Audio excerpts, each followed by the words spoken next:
A late rush, but still low turnout in Bexar County. The elections office says the number of people voting in person nearly doubled in the final hours before polls closed. In the first election since many election rules were changed, Bexar County's elections administrator says her staff was up to the challenge. KENS 5 reporter Troy Kless is live at the elections office with the latest on turnout.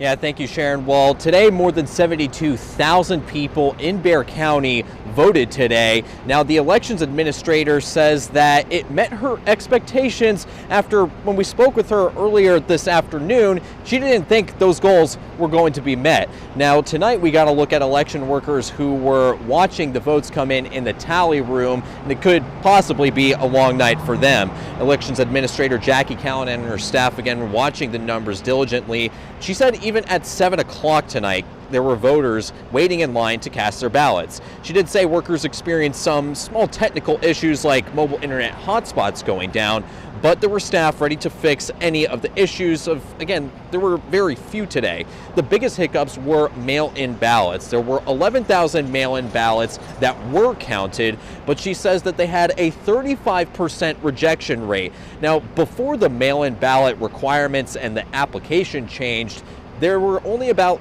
averaging 2 to 3% of rejections. Now, in a county of nearly 1.2 million registered voters, it leaves mixed feelings among voters and the county's top election official. This is where we can make a difference, and the fact that it's low turnout it's demoralizing, but it was really important for me to do my part. You know, we try and do our projections and we look at it, and so going into this it was going to be 65 to 80. So I'm really glad we climbed over that 65.